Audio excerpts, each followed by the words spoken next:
پیارے آقا صلی اللہ تعالی علیہ وسلم کے پیارے دیوانوں، کوشش کریں ہمیشہ باوضو رہنے کی۔ ادھر وضو ٹوٹا پھر سے وضو کر لیا۔ یہ خواجہ کی بارگاہ کا سب سے بڑا تحفہ اور عظیم تحفہ ہے۔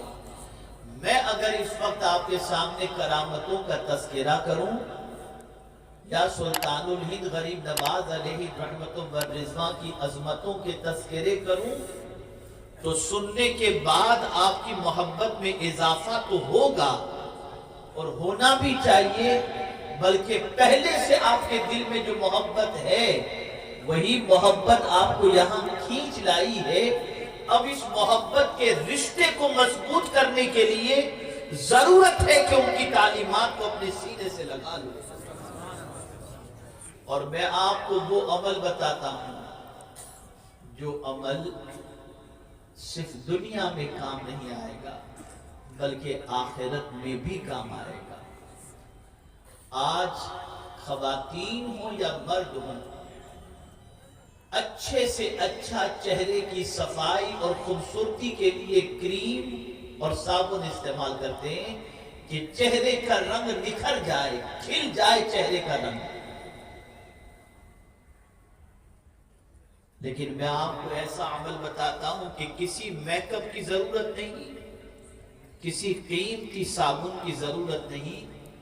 ایک عمل ایسا ہے جس کا رنگ، جس کی وجہ سے چہرے کا رنگ ایسا نکھرے گا کہ منو مٹی کے نیچے دفن ہونے کے باوجود بھی اس کا رنگ کبھی اترے گا نہیں۔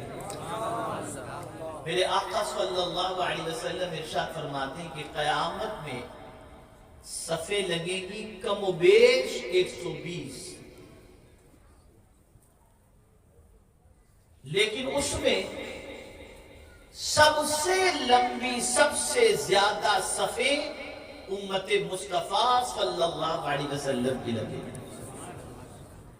صحابہ نے پوچھا یا رسول اللہ صلی اللہ تعالی علیہ وسلم،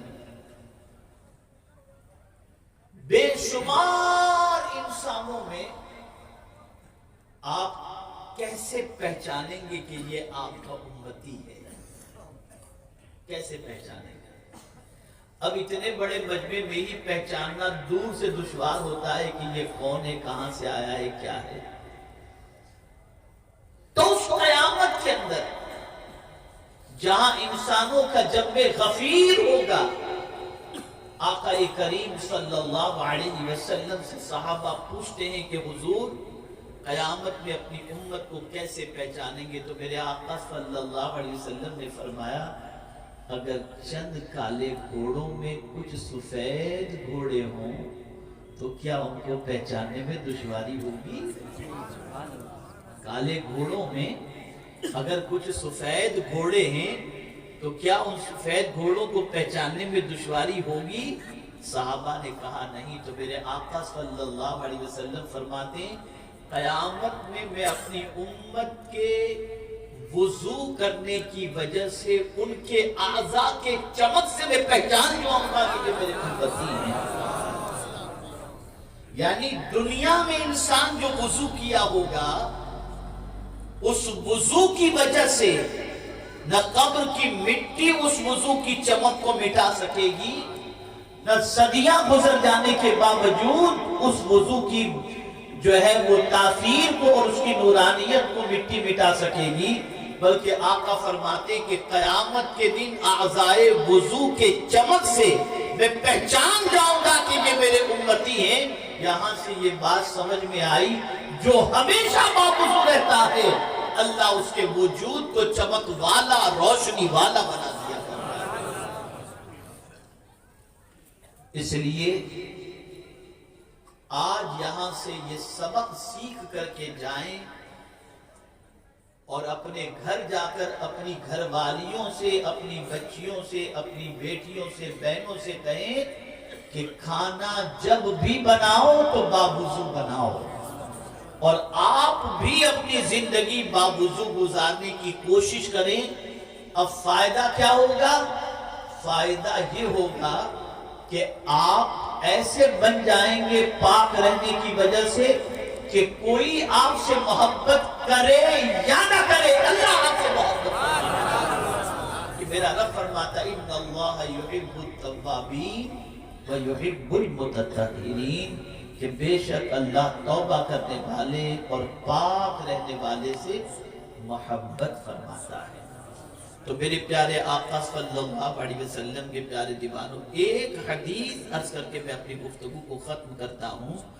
آقا کریم صلی اللہ علیہ وسلم کی بارگاہ میں ایک صحابی حاضر آئے جو ضعیف العمر تھے، اور آ کر عرض کرتے سرکار میرے لیے دعا فرمائیں کہ اللہ مجھے شہادت کا مرتبہ عطا فرمائے. جب لوح محفوظ پیشے اولیاء ہے کہ اولیاء کرام لوح محفوظ پر لکھا ہوا زمین سے پڑھ لیتے ہیں، تو نبی کا عالم کیا ہوگا؟ تو آقا کریم صلی اللہ علیہ وسلم نے بھی لوح محفوظ پہ دیکھا تو میدان جنگ میں لڑتے لڑتے شہادت کا مرتبہ ان کے نصیب میں لکھا ہوا نہیں تھا، لیکن چونکہ سرکار سے انہوں نے مانگا تھا. اور میرے آقا کی شان یہ ہے، کوئی کچھ مانگے تو حضور نہ نہیں فرمایا کرتے. اسی کو میرے اعلیٰ حضرت کہتے ہیں واہ کیا جود و کرم ہے شہ بطحا تیرا، نہیں سنتا ہی نہیں مانگنے والا تیرا. اب انہوں نے مانگا تھا شہادت کی موت، تو میرے آقا صلی اللہ علیہ وسلم نے فرمایا سنو، رات کو جب سویا کرو تو باوضو سویا کرو. ایک رات وہ صحابی سوئے، صبح کو اٹھ نہ سکے، رات ہی میں روح پرواز کر گئی. صحابہ کو میرے آقا صلی اللہ علیہ وسلم نے ایک قاعدہ کلیہ عطا فرما دیا. مانگا تھا صحابی نے، کام ہو گیا سارے امتیوں کا، سارے امتیوں کا کام ہو گیا. سرکار صلی اللہ علیہ وسلم نے فرمایا جس کو وضو کی حالت میں موت آ جائے اللہ اسے شہادت کا مرتبہ عطا فرمائے. آپ یہاں سے یہ سبق سیکھ کر کے جائیں کہ وضو کے پابند رہیں، ہمیشہ باوضو رہیں. اللہ تعالیٰ وضو کی برکت سے ذکر و اذکار کی توفیق بھی عطا فرماتا ہے. اور مختصراً یہ کہ میرے خواجہ کی زبان میں جو اللہ نے تاثیر عطا فرمائی تھی، کئی اسباب کے ساتھ ساتھ ایک سبب یہ بھی تھا کہ میرے خواجہ کی زبان کبھی سچ کے علاوہ کچھ نہیں بولتی تھی، اور ہمیشہ میرے خواجہ باوضو رہا کرتے تھے. تو جو وہ کہتے تھے مولا وہ کر دیا کرتا تھا. تو ہمیں بھی چاہیے کہ ہم سلطان الہند غریب نواز رحمت اللہ تعالی علیہ کی بارگاہ میں عرس کے مسرت موقع پر حاضر ہوئے ہیں، تو یہاں سے یہ خیرات اور یہ تحفہ بھی لے کر کے جائیں کہ ہم آج سے انشاءاللہ ہمیشہ کوشش کریں گے کہ جب جب وضو ٹوٹے گا فوراً وضو کریں گے اور باوضو رہنے کی عادت بنائیں گے. انشاءاللہ العظیم سوچ بھی نیک بنے گی اور اعمال بھی اچھے بنیں گے. اللہ مجھے آپ کو سب کو توفیق نصیب فرمائے. وما علینا الا البلاغ المبین. السلام علیکم ورحمۃ اللہ تعالی وبرکاتہ.